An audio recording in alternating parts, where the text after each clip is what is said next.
Hi Pottery friends, it's Heather with Domestic Legacies Pottery, and instead of a Facebook Live, I'm going to be doing this pre-recorded, and I'm going to miss our interaction that we usually have, but there's some videos and some clips that I want to insert into this video to show you a few things with some of my refires. So I am back. It's been a long time since we've done a video, but I'm really glad to be back. I've had a good break. I became a grandmother, and of course that took up some time, and just life has happened, but here we are. And so I want to do a modified kiln opening, I'm calling it. I am not firing my own pieces right now. I have a local studio where I'm firing, so I got some pieces back, been collecting them, and now I can show you what I've been up to. So let's get started. It's summertime now, and you know, the theme for summer for me is the beach, because I just love the beach. And so I've been doing a test piece. This is not something that I want to necessarily,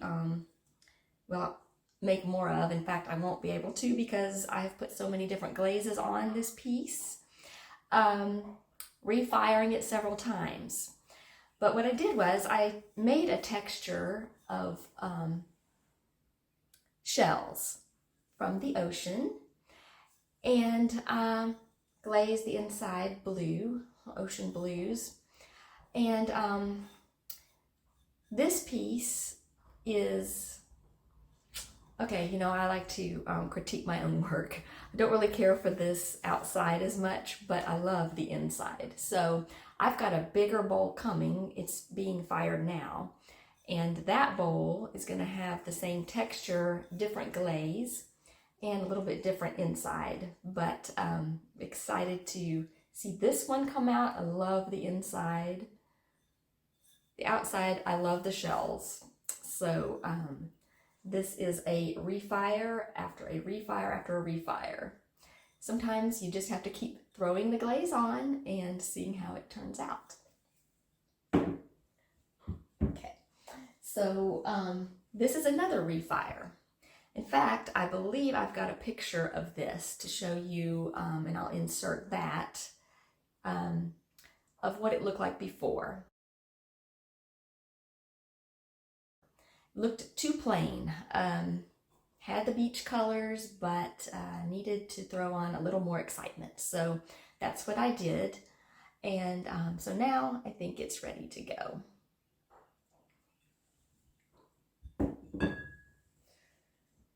This bowl is my favorite. I enjoyed making this bowl. It's got texture on the outside.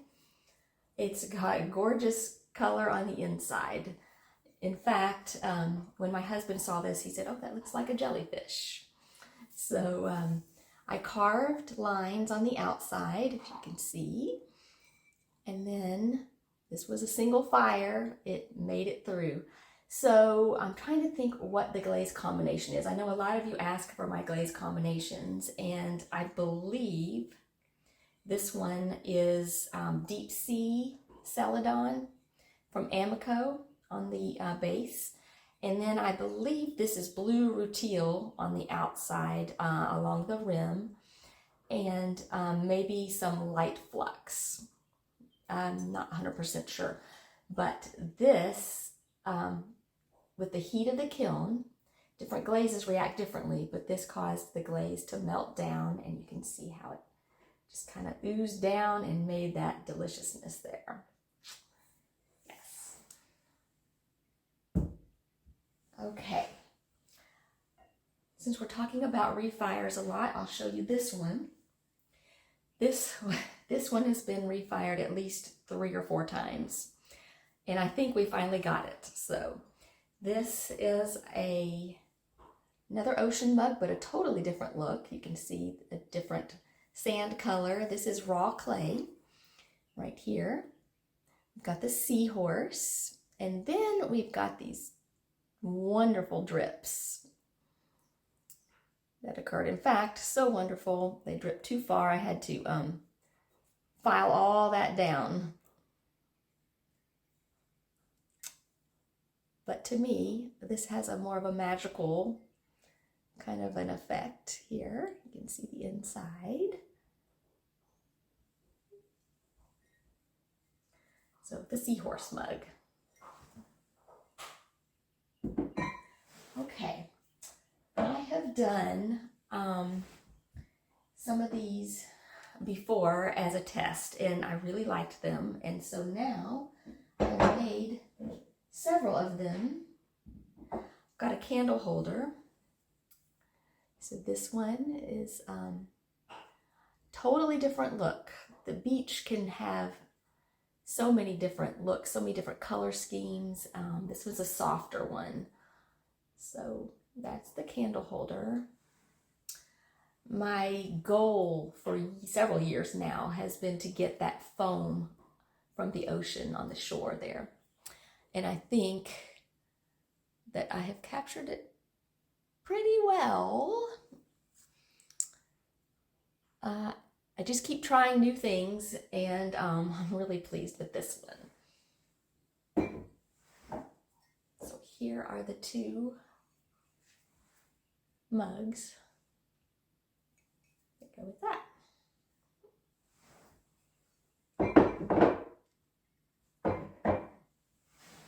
Okay, another refire.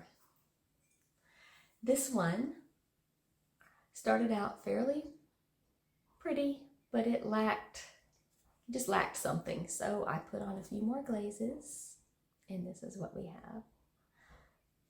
Very sadly though, this one did not pass the leak test. When I fire any kind of functional pottery that somebody's going to be putting coffee, tea, drink in, or a bowl that they're going to eat out of, I always test with water just off the boil. And I've shown in some previous reels how I do that, just to make sure that there is no leaking. And unfortunately this one did leak, so I don't know what I'm going to do with it. I won't sell it, but I guess it'll just sit around and look pretty. Okay. So oceans can be wild and very active, or the water can be calm and it can be peaceful. And this one, I think, reflects more of the peaceful, calm water of the ocean. Candle holder. This one I took Amaco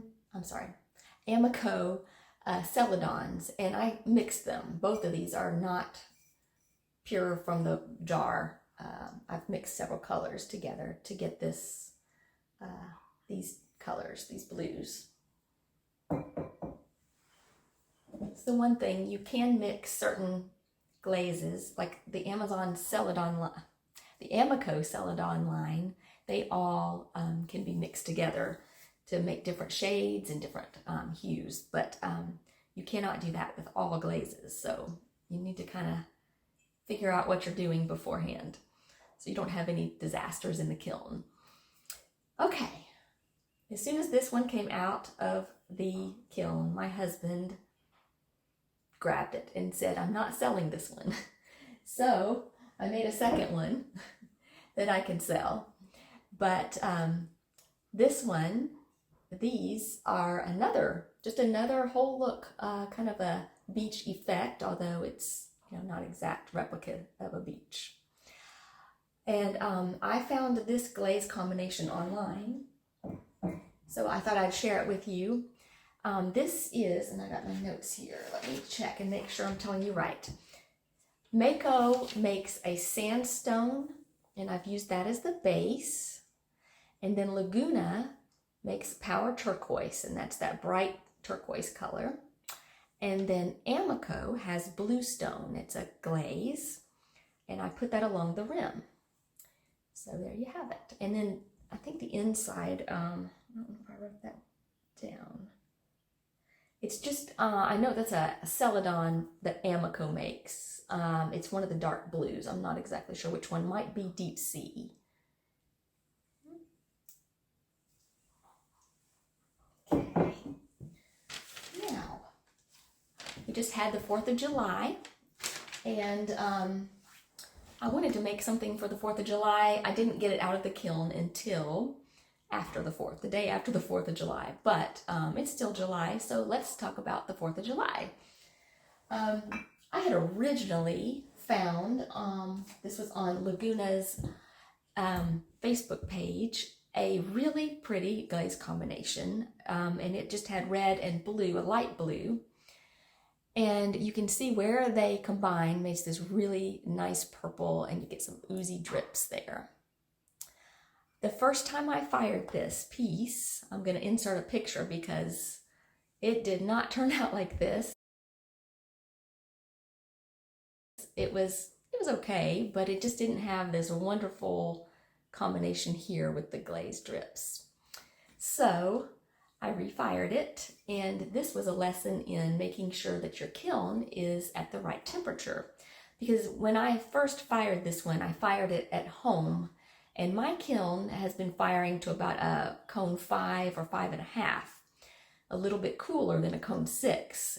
Well, where I'm having my pottery fired now, it is a good hot cone 6. So all it needed was just a little bit more heat to melt that glaze, cause those drips.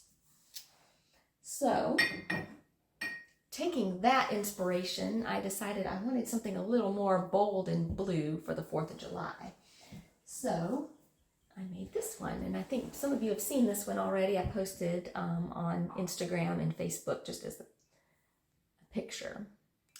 So this has the exact same glaze combination, and let me share it with you what that is. The bottom is, this is a Laguna Dynasty Red, and over top is Castile Blue. I think there's 3 coats of each. That's that light blue right there. And then just along the rim, I put Turbulent Indigo. And I believe that is a Laguna glaze as well. And then I just put it on the top too. The Castile Blue is on the inside, and then the Turbulent Indigo is on the rim inside. Of course, on a white glaze, clay body.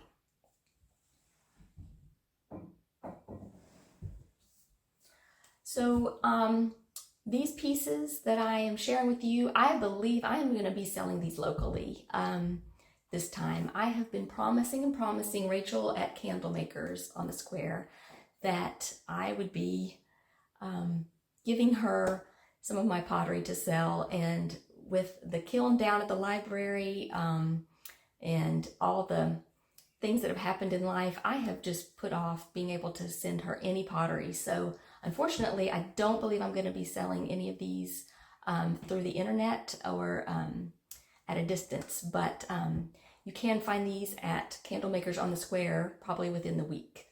So Rachel at Candlemakers had asked me about making a watermelon piece for summertime.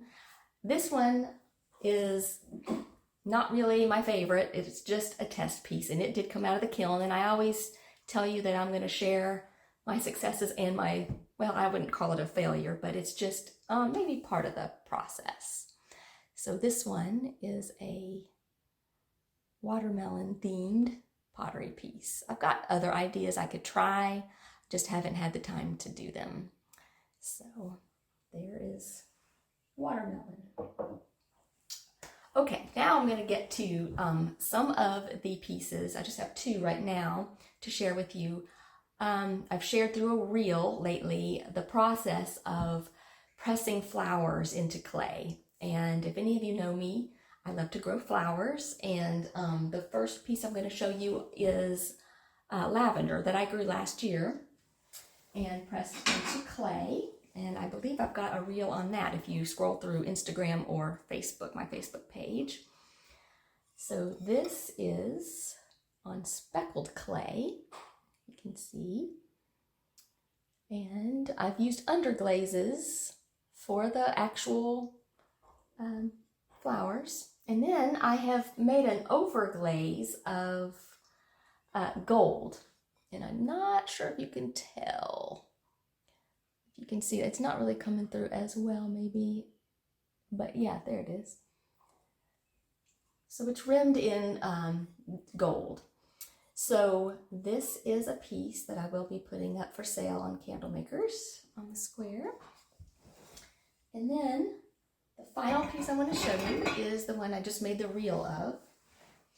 And this one is just a bouquet that was given actually to my daughter from her husband, and they left the flowers at my house. And as I saw them start to fade, I decided, well, I want to preserve these. I've got to save this so we can have the memory of it. So as I bring this closer, it almost looks like this is, the clay is popping out. The flowers are three-dimensional, but actually this is a concave impression in the clay. And it too has a gold rim. This one I'm not selling. Unfortunately, the back cracked.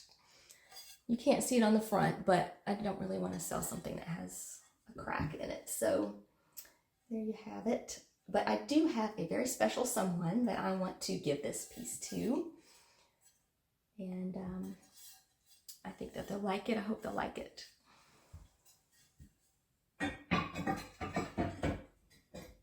All right, so there's my kiln, well, more than a kiln load this time. And I just want to leave you with a thought. A lot of my pottery is made from nature. And what attracts me to nature is crazy as it can be with storms and things like that, the heat and destruction. Nature can also be very calming, and those are the things that I'm trying to portray in my pottery, is that calmness of nature. And just want to encourage you to go out into nature. It's you can find beauty wherever you are, even a flower growing in a crack in the city street, even where there doesn't appear to be much nature. If you look up into the sky and look at the clouds, and they're slowly passing by in the blue sky, that's calming. And we have a creator who knew that our bodies could benefit from his creation and calm us. And I think that being in that is like a sanctuary. And so when I imprint the flowers in clay or make a bark impressed piece, it's because I'm trying to capture that beauty, but also that calmness. And I hope you can see that and feel that in my pottery. But I want you to experience that as well for yourself, because while I'm studying nature and I'm in it to do my pottery, I'm also benefiting from that. And I just would love for you to have that time of calm and quiet too. All right, well, I hope you've enjoyed this time, and I hope we can do a Facebook Live next time. And I hope you'll write some comments down if there's comments you have about, or questions you have about the pottery that I've shared with you today. And I will see you next time. Bye.